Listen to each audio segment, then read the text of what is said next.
कल इस वीडियो में मैं बताऊंगा कि हम कैसे अपने जीमेल अकाउंट को हैक होने से बचा सकते हैं। तो अगर आप जीमेल अकाउंट में टू स्टेप वेरिफिकेशन को ऑन कर देते हैं तो आपका जीमेल अकाउंट हैक होने से बच जाएगा। तो टू स्टेप वेरिफिकेशन को ऑन करने के लिए आपने इस पर यहाँ पर क्लिक करना है। इसके बाद मैनेज योर गूगल अकाउंट इस पर क्लिक करना है। इसके बाद इस सिक्योरिटी पर क्लिक करना है। सिक्योरिटी पर क्लिक करने के बाद थोड़ा नीचे जाए और टू स्टेप वेरिफिकेशन इस पर क्लिक करना है और यहाँ पर गेट स्टार्टेड पर क्लिक करना है और ये आपसे पासवर्ड मांगेगा। आपके जीमेल का पासवर्ड जो भी हो वो पासवर्ड आप यहाँ पर दे दें। तो मैं यहाँ पर पासवर्ड दे देता हूँ।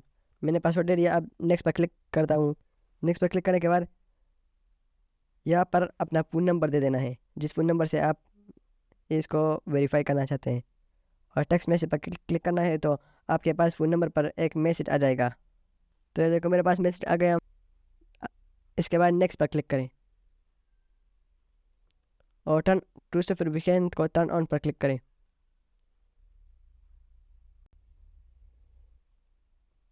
इसके बाद इस बैकअप कोड पर क्लिक करके और अभी भी ये पासवर्ड मंगा है तो मैं यहाँ पर पासवर्ड दे देता हूँ। अब नेक्स्ट पर क्लिक करता हूँ तो मेरे पास यहाँ पर बैकअप कोड आ जाएंगे। इसे मैं अपना अकाउंट वेरीफाई कर सकता हूँ। गेट बैकअप कोड इस पर क्लिक करें। तो ये देखो ये सारे कोड मेरे पास आ गए। इससे मैं अपना जीमेल अकाउंट रिकवर कर सकता हूँ अगर मेरा अल्लाह ना करे अगर मेरा अकाउंट हैक हो गया तो। और उसके बाद डाउनलोड कोड इस पर क्लिक करें तो आपके पास ये एक फाइल में सेव हो जाएंगे।